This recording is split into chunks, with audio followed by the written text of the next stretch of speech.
to do that. Michael Grabowski. I will definitely take more Dave Sim comic art commentaries like these. Keep them coming. I guess that was out of New Mutants, yeah.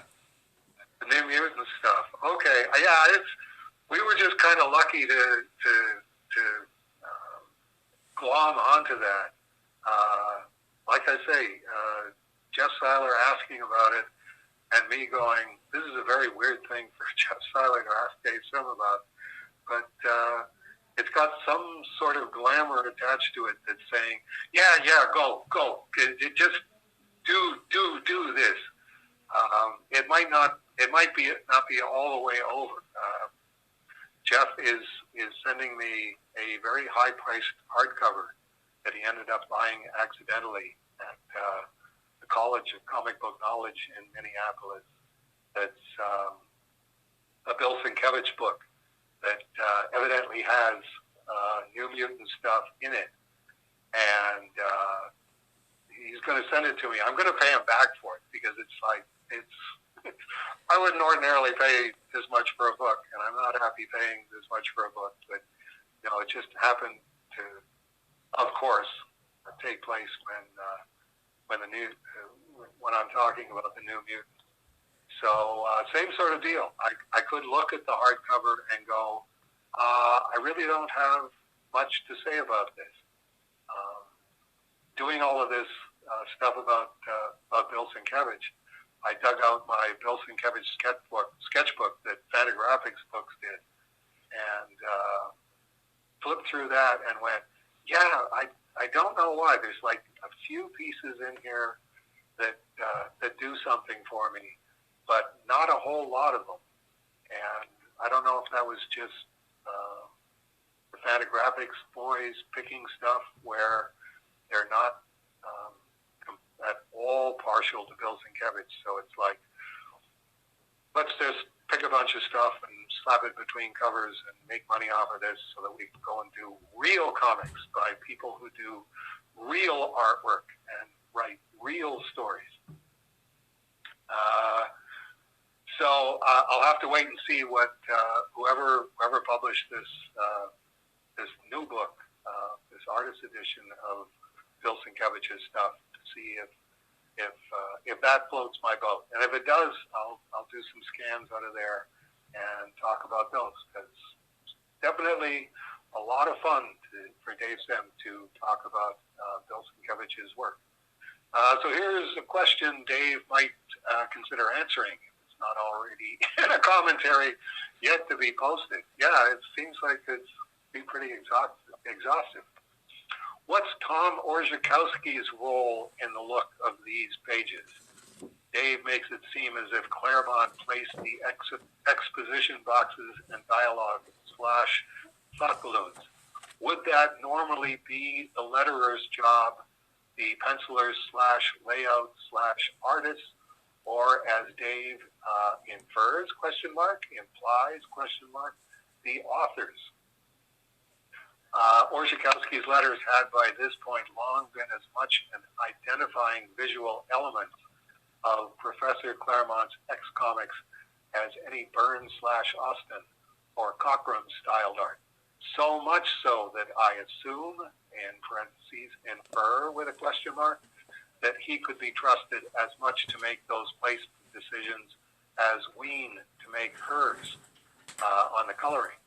Anyway, my question at the top is fishing for Dave to comment on Orzechowski's lettering in these specific comics or in comics in general. I'm sort of reading along with Dave in a Comixology edition of these New Mutants issues, and just to underscore my point above, I'm about to read the annual, and it actually doesn't have Orzechowski lettering. It makes the visual back to McLeod's art for that story even more jarring. It's like looking at X Comics from Earth 2 or something. To which I would add, yeah, particularly coming in on the heels of the end of the Demon Bear saga, where Bill doing such vivid and gripping operating room images. I think Chris got a little carried away and went totally Dark Knight on what had happened to Danny, where she has a broken back, and she has this, and she has that, and she has something else. And then she's sort of just walking around in the annual. And even in the next couple of issues of the New Mutants, after the Demon Bear saga, the Slumber Party, she's there in a wheelchair, and not really looking that much the worse for wear. It's like, wait a minute, didn't this person just have a broken back? But getting to the Tom Orzechowski question, the fact that Tom and Chris were working together symbiotically at that point, where Chris, I think he would be in a situation by that point where Chris and Tom working with John Byrne, or Chris and Tom working with Dave Cockrum, or Chris and Tom working with Bill Sienkiewicz. It's Chris and Tom. It's two sides of the same thing.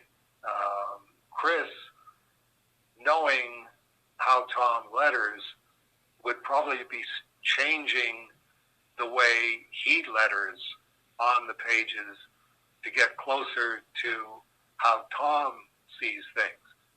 And I think Tom, knowing how Chris writes, would be moving in the same direction as well. This is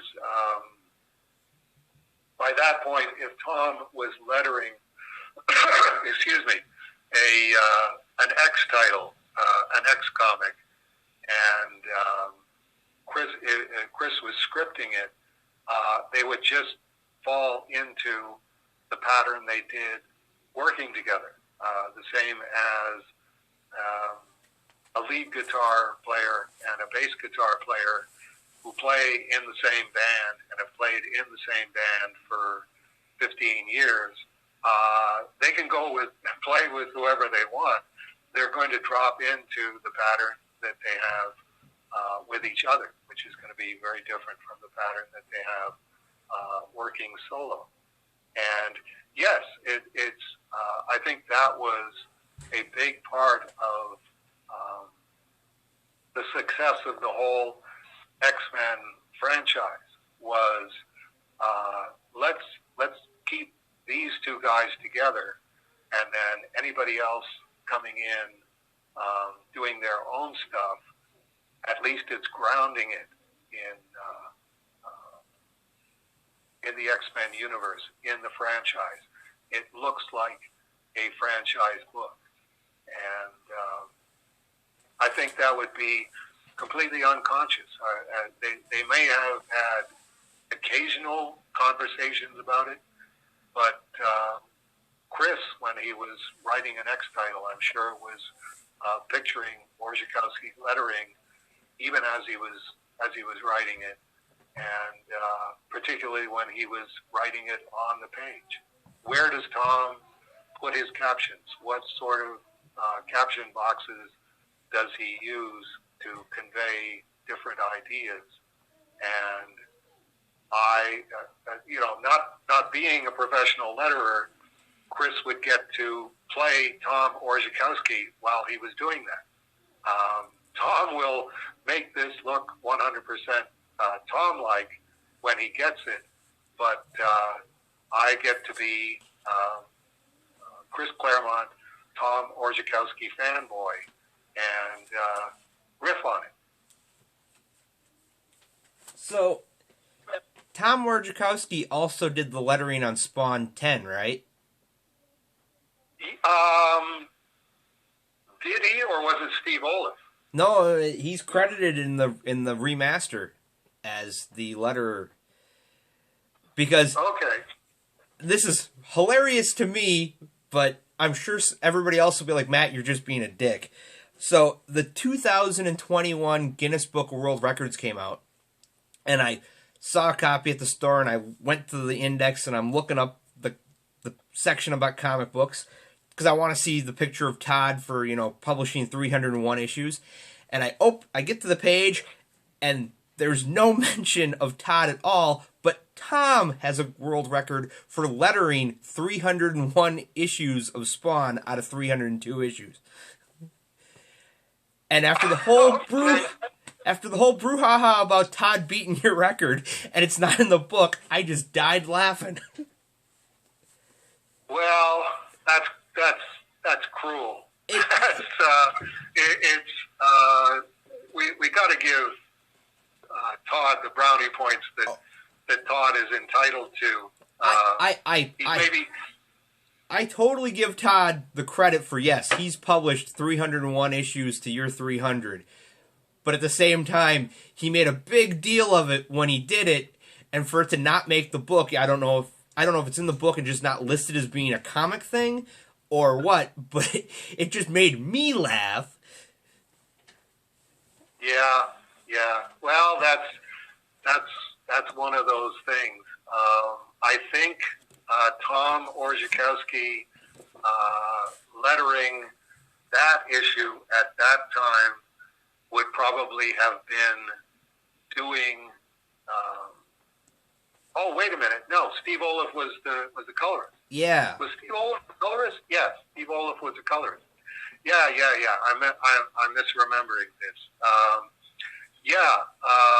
Orzechowski definitely developed a completely different look to his lettering for Spawn, but he definitely created the same sort of thing. There was a distinctive look to it. I think I did a Cerebus TV episode where I showed my Moo hockey sweater that I got from Todd when I did Spawn 10, where I was now officially a member of the Spawn team, the Moo team, McFarlane, Oliff, and Orzechowski, and it had a cow's udder on the front of it and milk coming out of the other, and it said, "We're milking it for all it's worth." And depending on what the last letter of your name was, that's who you were on the Moo team. So I was Moose. Moos, and Neil Gaiman was Moog, and Alan Moore was Moom, and Frank Miller was Moom. I don't know if they had to have a best 2 out of 3 falls between Frank Miller and Alan Moore to decide who is the Moom or who is Moom 1 and who's Moom 2. But I can definitely say I am the only